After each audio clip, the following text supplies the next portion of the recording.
ખ્યાતિકાંડમાં મજબૂત તપાસ માટે એફએસએલની મદદ લેવામાં આવશે તો મોટા સમાચાર સામે આવી રહ્યા છે। ખ્યાતિ હોસ્પિટલ કાંડમાં મજબૂત તપાસ માટે એફએસએલની મદદ લેવાશે।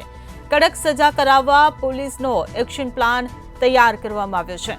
ત્યારે લોકોની જિંદગી સાથે રમનાર સામે પોલીસનો તખ્તો તૈયાર થયો છે।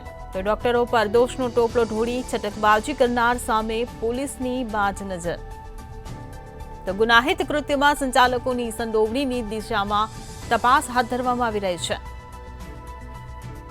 તો પોલીસે આરોગ્ય વિભાગ સાથે ખ્યાતિ મામલે ચર્ચા કરી તપાસ શરૂ કરી। તો કડક સજા કરાવવા પોલીસનો એક્શન પ્લાન તૈયાર કરવામાં આવ્યો છે। સંવાદદાતા મિત રાઠોડ ન્યૂઝરૂમથી આપણી સાથે લાઈવ જોડાઈ ગયા છે। જે મિત, ખ્યાતિકાંડમાં મજબૂત તપાસ માટે હવે એફએસએલની મદદ લેવાશે। પોલીસે એક્શન પ્લાન તૈયાર કર્યો છે, વધુ શું વિગતો? જે પ્રમાણે ખ્યાતિ હોસ્પિટલમાં એક બાદ એક જે મોટા ખુલાસા થઈ રહ્યા છે, ત્યારબાદ જે છે હવે એક વધુ માહિતી સામે આવી છે, જેની અંદર પોલીસ દ્વારા એફએસએલની મદદ લેવામાં આવશે। પોલીસ જે છે મેડિકલ ઓફિસરોને સાથે રાખીને તપાસ કરી રહી છે કે કઈ દિશામાં જે છે તપાસ કરવી, અને સાથે મહત્ત્વની વાત એ છે કે જે સંચાલકો છે ત્યાં કંઈ છૂટી ન જાય, કેમ કે ડૉક્ટરો ઉપર દોષનો ટોપલો ઠાલવ્યા બાદ જે છે પોતે છૂટી જાય તેવી ક્યાંક ને ક્યાંક ષડયંત્ર રચવામાં આવ્યું હોય તેવું પોલીસને લાગી રહ્યું છે। ત્યારબાદ પોલીસ દ્વારા એફએસએલને સાથે રાખીને જરૂર જણાશે તો લાઈવ ડિટેક્ટિંગ ટેસ્ટ અને અન્ય જે નાર્કો ટેસ્ટ હોય તે પણ કરવાની જે પોલીસની તૈયારી બતાવવામાં આવી છે। એટલે કે જે પ્રમાણે સંચાલકો છૂટી ન જાય, છટકબારી ન કરે, કાયદાકીય કાવા દાવા કરીને દોષનો ટોપલો જે છે તે માત્ર ડૉક્ટરોને માથે નાખી પોતે છૂટવાનો જે પ્રયાસ કરવો હોય તેવી પોલીસે શંકા જતા પોલીસે એફએસએલની સાથે રાખી તપાસ હાથ ધરી છે અને મેડિકલ ઓફિસરો સાથે રાખી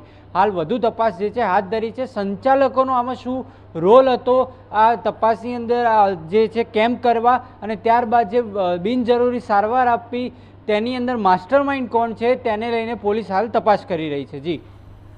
જી મિત, એક પછી એક વધુ ખુલાસા થઈ રહ્યા છે, ત્યારે શું લાગી રહ્યું છે કે આ જે તપાસનો દોર છે ક્યાં સુધી જશે?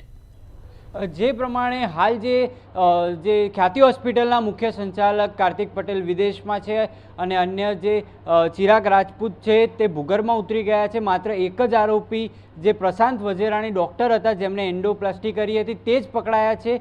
તે પ્રમાણે લાગી રહ્યું છે કે સંચાલકો ક્યાંક રાજકીય ઉપયોગ કરવા અથવા તો જે તેમના સંપર્કો લગાવીને પોતે છૂટી જાય અને માત્ર ડૉક્ટરો અથવા તો જે ત્યાં હાજર સ્ટાફ હતો હોસ્પિટલનો તેમની માથે આ દોષનો ટોપલો નાખી પોતે કાયદાકીય કાવા દાવા રચી છૂટી જાય તેવા પ્રયાસ કરવાના હોવાના જે પોલીસને જે છે અણસાર મળ્યા હતા। ત્યારબાદ પોલીસે વધુ તપાસ હાથ ધરી છે અને કોઈપણ કાળે જે સંચાલકો જે છૂટે નહીં અને તેમના વિરુદ્ધ કઈ રીતે ગુના નોંધી શકાય અને તેમની સક્રિયતા જે સમગ્ર કૌભાંડ રચવામાં આવ્યું તેની અંદર તેમની સક્રિયતા શું હતી, તેમનો રોલ શું હતો તે અંગે પોલીસ હાલ આગળ તપાસ કરી રહી છે।